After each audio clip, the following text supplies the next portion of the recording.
Welcome to SP smart hybrid schooling system. बच्चे, अब हम लोग नेक्स्ट क्वेश्चन नंबर 17 डिस्कस करने जा रहे हैं। क्वेश्चन नंबर 17 में है, choose the correct stability order of group 13 elements in their +1 oxidation state. +1 oxidation state की बात कर रहा है, मतलब ये जो है हमारा इनर्ट पेयर इफेक्ट पे बेस्ड होगा, जिसका कि 2-3 क्वेश्चन हमने पहले भी डिस्कस किया है। तो ये हमारे सारे जो एलिमेंट्स हैं ये ग्रुप 13 के हैं। इसमें आते हैं हमारे बैगन, आलू, गाजर, इंथेला।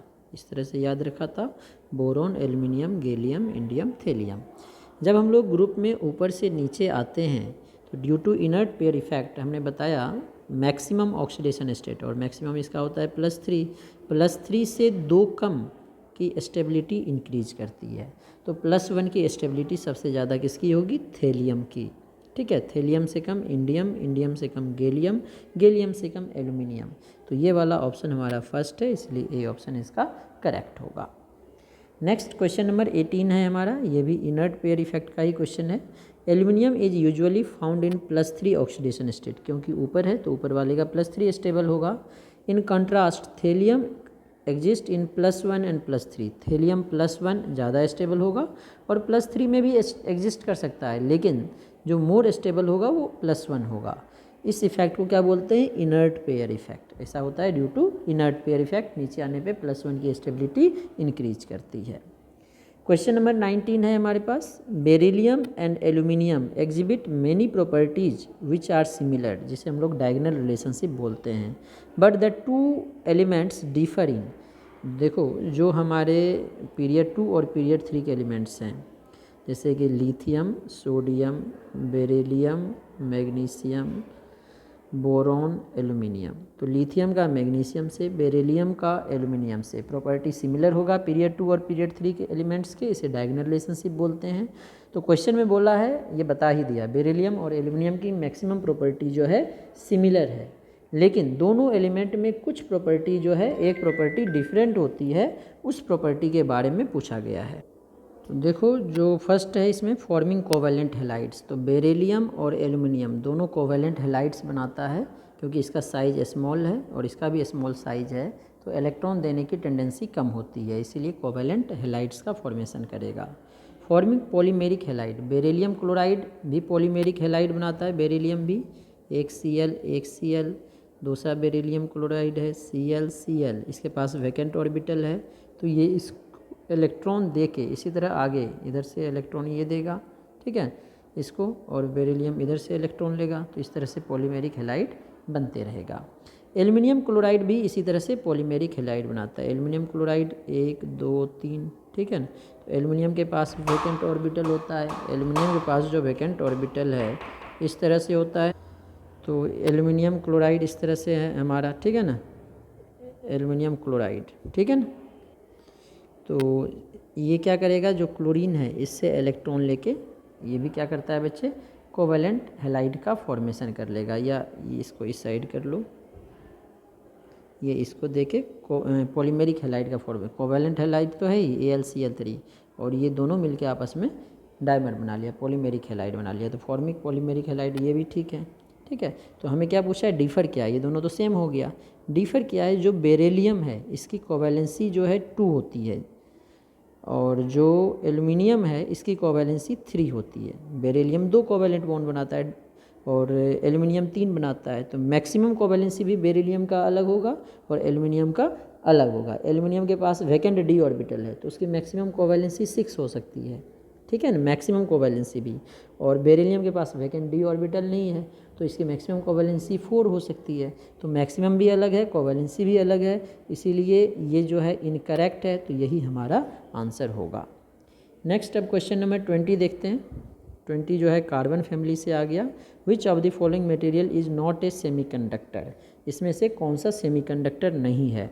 ग्रेफाइट नॉन मेटल है, तो ये सेमीकंडक्टर नहीं है। जर्मेनियम भी सेमीकंडक्टर है, सिलिकॉन भी सेमीकंडक्टर है, कॉपर ऑक्साइड भी सेमीकंडक्टर की तरह वर्क करता है। क्वेश्चन नंबर 21 है। 21 में बोला जा रहा है, the number of ions from the following that are expected to behave as oxidising agent. देखो, ऑक्सीडाइजिंग एजेंट या ऑक्सीडेंट एक ही चीज़ होता है, ये होता कौन है? ऑक्सीडाइजिंग एजेंट वो सब्सटेंस होता है जिसका रिडक्शन होगा, ऑक्सीडाइजिंग एजेंट कौन होता है? जिसका रिडक्शन होगा। और रिडक्शन किसका होगा? जिसका ऑक्सीडेशन स्टेट जो है मिनिमम से ज़्यादा होगा। ठीक है। एसएन ग्रुप 14 एलिमेंट है चंदन सर गए सन पर, तो एसएन का मैक्सिमम 4 ऑक्सीडेशन स्टेट हो सकता है, तो ये मैक्सिमम ऑक्सीडेशन स्टेट में है। ठीक है। और रिडक्शन का मतलब होता है गेन ऑफ इलेक्ट्रॉन, तो कौन इलेक्ट्रॉन गेन करेगा वो हमें देखना पड़ेगा। तो SN4+ में देखो मैक्सिमम +4 है, तो इसका मिनिमम, और देखेंगे एक चीज़ और देखना है हमें, इनर्ट पेयर इफेक्ट। हमारे पास ग्रुप 14 के सारे एलिमेंट है और ग्रुप 13 के हैं। तो 14 में चंदन सर गए सन पर, और 13 में था बैगन आलू गाजर इंथैला। इस तरह से याद रखने के लिए हमने बताया था। नीचे आने पे +2 की स्टेबिलिटी ज़्यादा होगी और ऊपर जाने पे +4 की स्टेबिलिटी ज़्यादा होगी ग्रुप 14 में। नीचे आने पे +2 पे होगा क्योंकि इसका मैक्सिमम +4 होता है। इसका +1 होगा नीचे में क्योंकि मैक्सिमम इसका +3 होता है। इसका नीचे आने पे +1 की स्टेबिलिटी ज़्यादा होगी, ऊपर +3 की होगी। तो अब यहाँ से देखो जो थेलियम है, थेलियम +1 है, तो ये ऑक्सीडाइज नहीं होगा क्योंकि ये जो है +1 that is stable oxidation state में है, और ऑक्सीडाइज नहीं होगा। हमें क्या करना है? रिड्यूस करना है, तो इसका रिडक्शन तो पॉसिबल नहीं है। लेड 4+ है, Pb4+, Pb का जो स्टेबल +2 होगा तो ये इजीली इलेक्ट्रॉन गेन करके 2+ में बनेगा, मतलब इसका रिडक्शन पॉसिबल है। तो एक हो गया Pb4+। थेलियम भी नीचे है, तो थेलियम 3+ में है, तो 2 इलेक्ट्रॉन गेन करके +1 में इजीली बन सकता है। तो एक हो गया थेलियम 3+। Pb2+ ऑलरेडी स्टेबल होगा, ये नहीं आएगा। SN2+ भी नीचे वाला है तो स्टेबल होगा, और SN2+ वैसे एग्जिस्ट भी कम करता है, तो ठीक है, तो एग्जिस्ट ही कम करता है और ये इलेक्ट्रॉन गेन भी नहीं करेगा, और SN4+ भी इलेक्ट्रॉन गेन नहीं करेगा क्योंकि इनर्ट पेयर इफेक्ट थेलियम और लेड सबसे ज़्यादा शो करेगा। तो टोटल इसके कितने हो गए एलिमेंट्स? 2, Pb4+ और थेलियम 3+, इसलिए इसका आंसर 2 डी पार्ट इसका करेक्ट होगा।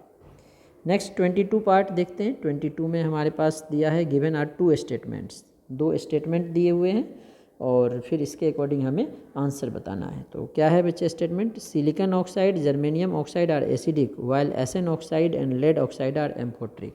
बच्चे एम्फोट्रिक के लिए हमने याद रखने के लिए बताया था, जनाबे अली ने बेकार गाया पंजाबी सॉन्ग, ये एम्फोट्रिक ऑक्साइड बनाते हैं। आज सब भिखारी गए। ठीक है। तो सिलिकॉन नॉन मेटल है तो ये एसिडिक होगा। जर्मेनियम भी जो है हमारे पास इसमें नहीं आ रहा है, ये भी एसिडिक होगा। तो स्टेटमेंट 1 में ये पार्ट सही है। SNO और PbO, SNO और PbO, SN देखो चंदन सर गए सन पर, ये जनाबी अली ने बेकार गया पंजाबी सॉन्ग, SN और पंजाबी PB दोनों आ रहा है, मतलब SN और PB एम्फोट्रिक ऑक्साइड बनाएगा। तो फर्स्ट पार्ट ट्रू हो गया। 2 देखते हैं। Allotropic form of carbon are due to property of catenation p-d bond formation. एकदम गलत बात है। जो एलोट्रॉप होता है वो फॉर्म होता है एलिमेंट्स के जिस फॉर्म में एग्जिस्ट करता है, और डिफरेंट फॉर्म में। कैटेनेशन के कारण इसके बहुत सारे कंपाउंड का फॉर्मेशन होता है, इसी कारण एलोट्रॉप्स नहीं बनते हैं। तो 1 करेक्ट है और 2 इनकरेक्ट है, इसीलिए डी पार्ट इसका आएगा। नेक्स्ट क्वेश्चन नंबर 23 है। Consider oxides of group 14। Group 14 के ऑक्साइड्स की बात कर रहे हैं। ग्रुप 14 में अभी हमने देखा था चंदन सर गए सन पर, मतलब कार्बन सिलिकॉन जर्मेनियम टिन और लेड, ये एम्फोट्रिक है। ठीक है।